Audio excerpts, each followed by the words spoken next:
What is going on, Sacktown? Sacktown Pete back at it again. Thank you guys so much for tuning in. Happy Monday to everybody. I want to give a quick shout out to the Fox and the Ox from Twitter.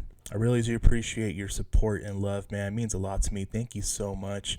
And thank you so much for tuning in. So today, I want to talk about the Sacramento Kings potentially moving into the top two at number two. Supposedly, there's a rumor out the fact that they've already have a deal in place to move up to the second pick in the draft. James Ham, a big shout to James Ham, who does a fantastic job of covering the Sacramento Kings. Heard that there's a rumor that Kings already have a deal in place to move up to the number two overall pick. I have a hard time believing that, but at the same time, if anybody that is really reliable and credible, I think of James Ham. And if James Ham is saying this, then I think there's a good chance where the Kings may have a deal in place. Really hard to believe for me on my end because OKC, who holds the number two overall pick, their GM, Sam Presti, they don't really leak any information when it comes to this. Take this with a grain of salt. At the end of the day, this is just all rumors. James Hams is not saying that they're going to make the move to number two. He's just saying that he's heard that there's a rumor that the Kings have already made the move to number two. So rumors. Let's keep that in mind.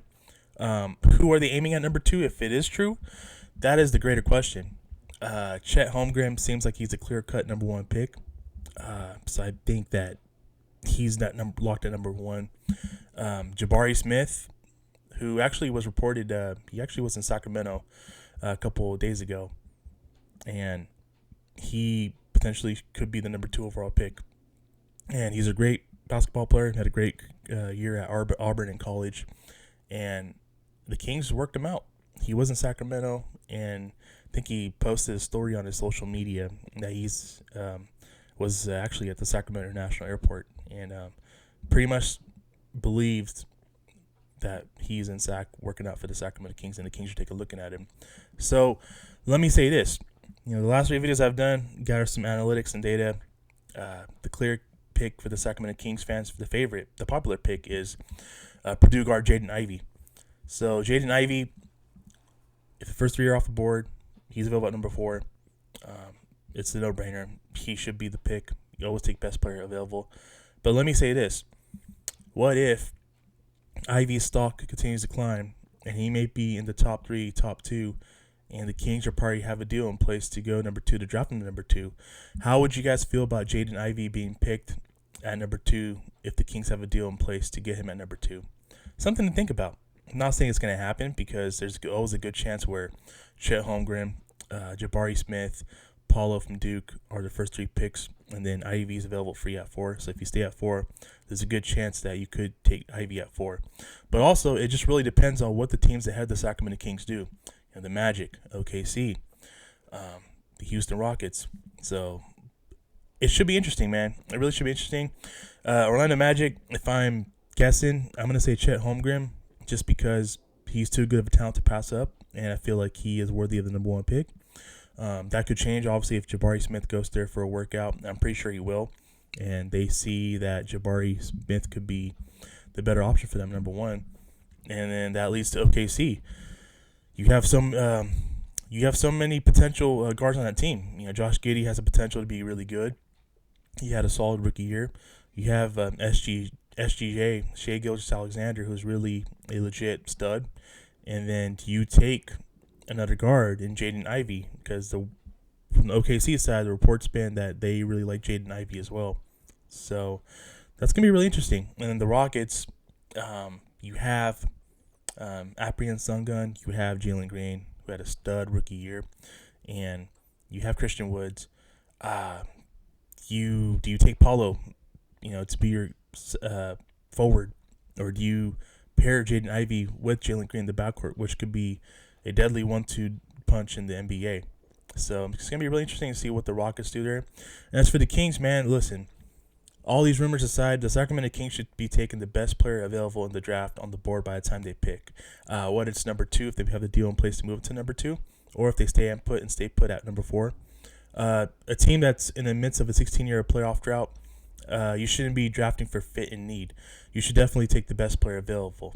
And if Jaden Ivey is available at number 4, yes, he's a guard. The Sacramento Kings have taken 2 straight guards back-to-back the last 2 drafts, in Halliburton and in Davion Mitchell. But my point is, you should be aiming for a star or superstar that has the potential to become that. And Jaden Ivey check marks the box, all those things. He has potential to be a star and a superstar. He can shoot the ball really well. He can dribble the ball really well. He can get out in the open and run the fast break. Pretty much, he's a very good all-around basketball player. And I think that it's a no-brainer, assuming that you keep the pick. Because, hey, from a couple weeks, we may not know. It's been rumored that they have a deal in place to move to number 2.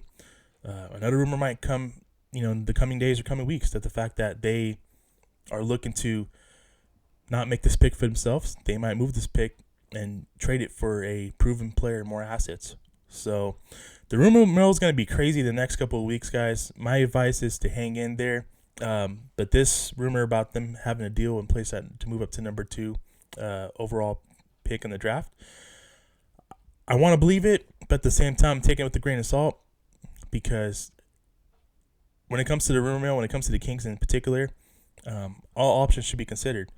And what are we going to give up to get to the number 2 overall pick that's the question that I have. I'm pretty sure it could be a pick swap. It could be a future draft pick for next year's draft, because the Kings do have assets, and they do have future picks that they can move. And I'm just curious. I'm really interested to see what the Kings do here. Really do appreciate you guys tuning in for today's video. And really do appreciate you guys tuning into my last couple of draft videos with Ivy, Shaden Sharp, and Keegan Murray. Love to see your guys' engagement in the comment section below. And I want to hear from you guys today. Let me know your thoughts on this rumor about the Kings potentially moving up to number 2. Do they like Chet? Do they like Jabari? Will they make that move to number 2, knowing that Jaden Ivey might not be there by the time they pick on at number 4? So a lot to soak it in, a lot to consider. And like I said, all options should definitely be considered when it comes to the Sacramento Kings. So with that being said, that's going to do it for me for today's video. I really do appreciate you guys. Thank you so much again for the love and support. It really does mean a lot to me. I am active on Twitter as well. If you guys don't know, you guys can follow me on Twitter at SacktownPete. Very engaged on Twitter. Just love communicate with you guys, man. It's a great basketball community that we have here in Sacramento. And I'm counting down the days. Man. I can't wait until the draft. Definitely got the day already planned. And I'm looking forward to it. Looking forward to seeing what the Sacramento Kings do on draft day. So with that being said, that's going to do it for me for today's video. Thank you so much for tuning in.